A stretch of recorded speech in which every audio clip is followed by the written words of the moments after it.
Alright, your face is worth millions. And if you're not taking advantage of it, I don't know what you're doing. It's called a personal brand. And I'm not gonna waste your time. I'm gonna get into it. I know this hack that will take you off like this, like this, like this. Alright, so the gist of it, basically how it goes is, you need to win in order to win. I'm sure you've heard of it, this compounding winner effect, whatever, blah, blah. But the trick is you need to already have a win in the bag. When you have a win in the bag, you have a couple of things. One, you have confidence. Two, you have the authority, you could say. Though it's not necessarily authority, because you don't need to be known, you don't need to be a prominent figure, you don't need to be, you see what I'm saying?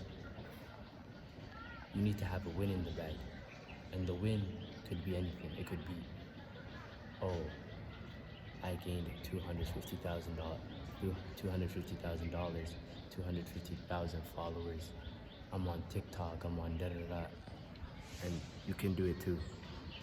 I'm sure you've seen those videos where the YouTuber posts their first video and it goes viral.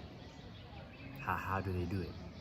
That's the question we should be asking ourselves. Whenever you see something that you like, something that interests you, you should be asking yourself, how? How did he do it? How did she do it? There's this one quote. It goes, I really like it. It goes, how is it?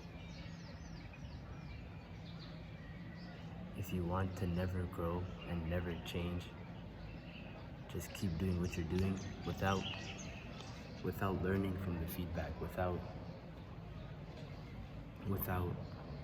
yeah, basically that's how it goes. All right, so what I was saying is you need to already have a win in the bag. For example, there's the YouTubers who made 3 channels. All 3 channels have gone viral. All 3 channels have made them over 10K a month, 15K a month, whatever it is. And then their 4th channel goes viral. Is that really a surprise? Woohoo, shocker. No, it's not. It's because they know what they're supposed to do, and they have this trick. They have the trick where they can say, oh, I've made 3 channels in the past, all my 3 channels have blown up. Now the viewer is already hooked. The viewer is already thinking, this person has won, and I want to win like him.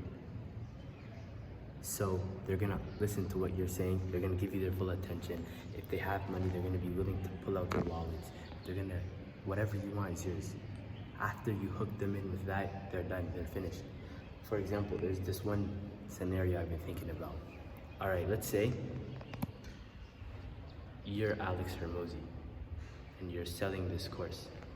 Let's say it's the trashiest course ever. It's complete booty. There's nothing good about this course. It's something that you can find online. It's something you can find on TikTok. It's a bunch of surface level bull. You sell this course, do you think the course is gonna sell? Yes, it will, because you're Alex Hermosi. People are gonna be thinking, he's Alex Hermosi. You don't need to know what you're talking about as long as you know what you're talking about. As long as people think you know what you're talking about. And generally, unless you're a piece of shit, once you know what you're talking about, you'll tell other people the truth and give them good, genuine information. So this hack to a personal brand was basically already have a win in the bag. Just already be winning.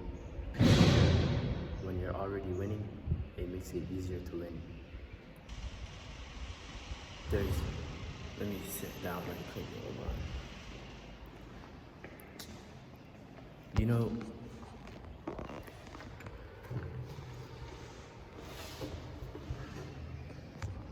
all right, so what was I saying?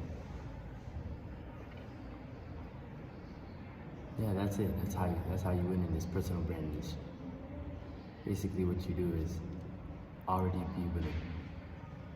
That's the trick.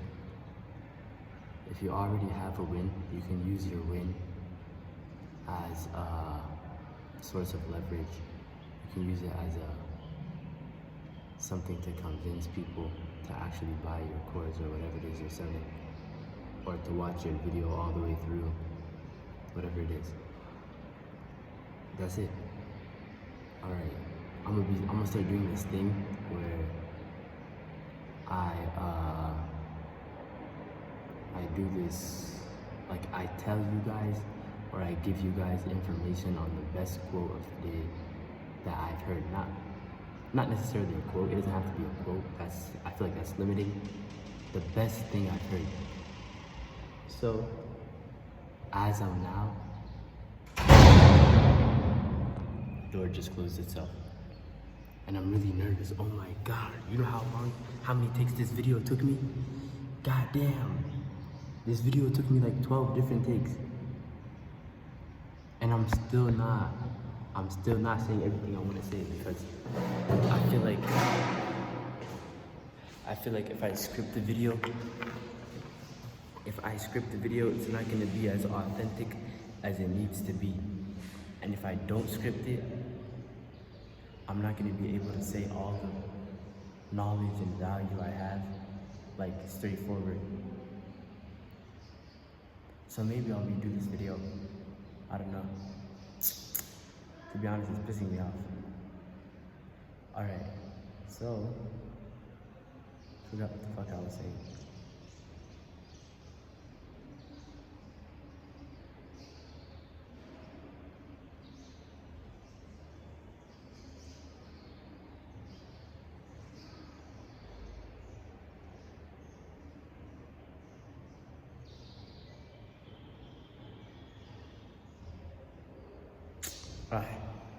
Oh yeah. I'm gonna start doing this quote thing where I say the most profound thing I've heard in the past week, or so the most profound thing I've heard this week, basically, and then I'll say it at the end of every video that I make.